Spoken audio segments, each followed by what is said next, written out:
Venga, vamos a ver la última lección de este trimestre, que es el teorema de Pitágoras. Antes de empezar a explicaros qué es este resultado, el teorema de Pitágoras, os voy a recordar algunos nombres que yo creo que algunos sabréis. Bien, vamos a trabajar sobre triángulos. No sobre cualquier figura geométrica, sino sobre triángulos. Ya sabéis, triángulos, figura de 3 lados. Y bien, en función de cómo sean sus ángulos, los podemos clasificar de 3 formas. Si tiene un ángulo recto es un ángulo de 90 grados, el triángulo se llamaba rectángulo. Si resulta que tiene los 3 ángulos menores de 90 grados, se llamaba acutángulo. Y si tenía un ángulo mayor de 90 grados, que sería este de aquí, el que está sobre este vértice, entonces se llamaba obtusángulo. ¿Vale? Entonces, nombres, rectángulo, acutángulo, obtusángulo. Bien, pues el teorema de Pitágoras, por eso tengo este metido dentro de un circulito de color rojo, vamos a trabajar solo sobre triángulos rectángulos. No me van a valer ni los acutángulos ni los obtusángulos. Me voy a centrar en este tipo de triángulos, ¿vale? Los que tienen un ángulo recto. Vale, pues si yo trabajo sobre triángulos de este tipo, los que hemos llamado rectángulos, me voy aquí, a los lados los vamos a llamar de una manera especial, por así decirlo. El ángulo más largo de los tres, el más largo, lo vamos a llamar hipotenusa.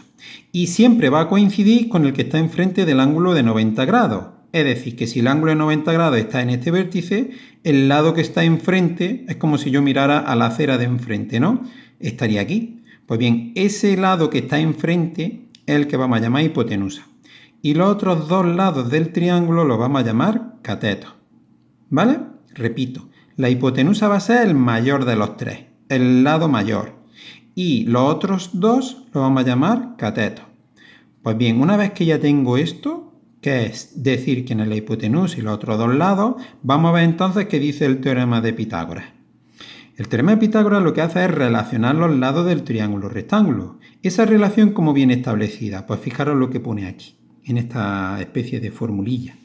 Pues me dice que la hipotenusa al cuadrado, la hipotenusa es lo que hemos llamado A, ¿lo veis? La hipotenusa al cuadrado, lo elevo al cuadrado, coincide con la suma de los otros catetos al cuadrado. ¿Vale? Repito, cojo lo que mide la hipotenusa, lo elevo al cuadrado. Cojo lo que miden los otros dos catetos, lo elevo al cuadrado. Pues bien, cuando yo sume esos resultados de los catetos, cuando lo elevo al cuadrado, me va a salir el mismo número que si elevo al cuadrado solo la hipotenusa. Bien, eso es lo que dice el teorema de Pitágoras. Ahora, sobre números, para que veáis un ejemplo. Pues fijaros, un ejemplo. Aquí tenéis un triángulo que tiene el valor de la hipotenusa 5 centímetros. Uno de los catetos 3 centímetros y el otro 4 centímetros. Ya estáis viendo que la hipotenusa, que es el mayor de los 3, 5, es mayor de 4 y de 3. Bien, os animo a que dibujáis un triángulo con estas dimensiones. Aquí medís 3 centímetros con una regla, aquí 4 centímetros y vais a ver que cuando midáis esto de aquí va a coincidir con 5 centímetros, ¿vale? Os animo a que lo hagáis. Pues bien, hago esto aplicando el teorema de Pitágoras y ¿qué sería? Pues 5 al cuadrado, que es la hipotenusa, es igual a la suma de los catetos al cuadrado. Vamos a ver si es verdad. 5 al cuadrado, 25. 3 al cuadrado son 9. 4 al cuadrado, 16. 9 más 16, pues sí, efectivamente sale 25. Muy bien, pues aquí lo tengo. Es un triángulo rectángulo porque cumple ese resultado. ¿Lo vemos?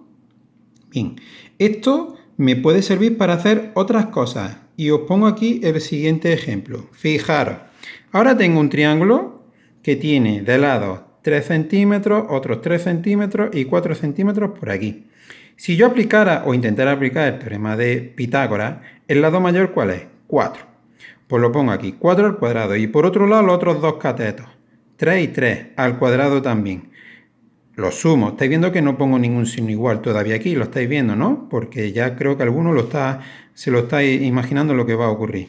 16, que es 4 al cuadrado, y 9, que es 3 al cuadrado, y otro 9 del otro 3 al cuadrado. Cuando yo sume estos dos, ¿me va a salir 16? Ya lo estáis viendo aquí. No, sale 18. 18 no es lo mismo que 16, en este caso es mayor. Pues bien, cuando me salga mayor esta suma, se dice que el triángulo es acutángulo. De los tres triángulos que vimos al principio, os recuerdo, rectángulo, acutángulo y obtusángulo, pues bien, cuando me salga esta suma mayor, la suma de los catetos me salga mayor, ese triángulo es acutángulo.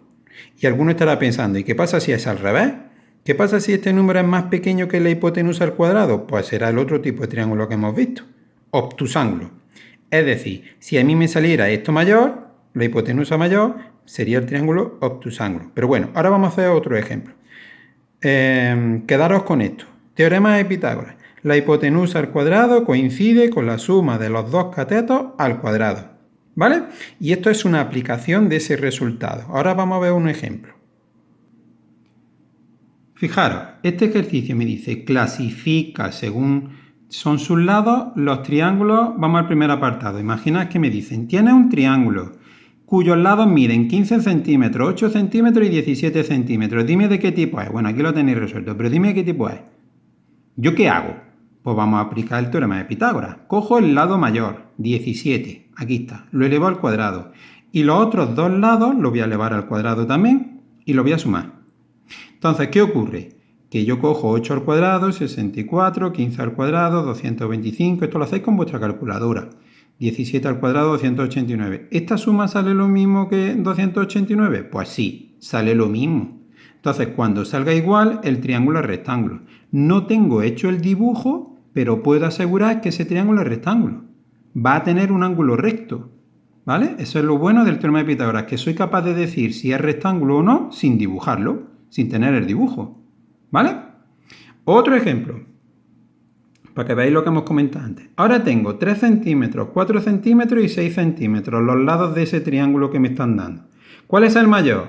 El lado de 6 centímetros. Puede ser que elevo aquí al cuadrado al principio. Y los otros dos también van al cuadrado, los más pequeños van al cuadrado y los sumo. ¿Y qué me queda? 6 al cuadrado, 36, 4 al cuadrado, 16, 3 al cuadrado, 9, 16 más 9 son 25. Este número es de la hipotenusa, que no se llamaría hipotenusa porque no es rectángulo, pero bueno, el lado mayor, su cuadrado es mayor que la suma de los otros dos. Pues cuando eso ocurra, el triángulo es obtusángulo, ya lo hemos comentado antes, ¿vale? Cuando el lado mayor, su cuadrado sea mayor que la suma de los otros dos, obtusángulo, ¿vale? Y un último ejemplo para que veáis ya el otro caso que me queda. Ahora los lados miden 4, 4 y 5. Nuevamente, cojo el de mayor longitud, 5. Lo elevo al cuadrado y cojo los otros dos y los sumo, pero al cuadrado. Pues 4 al cuadrado 16, 4 al cuadrado 16, 25 y 16, 16 por el otro lado. Cuando yo sume esto, ahora me queda al contrario.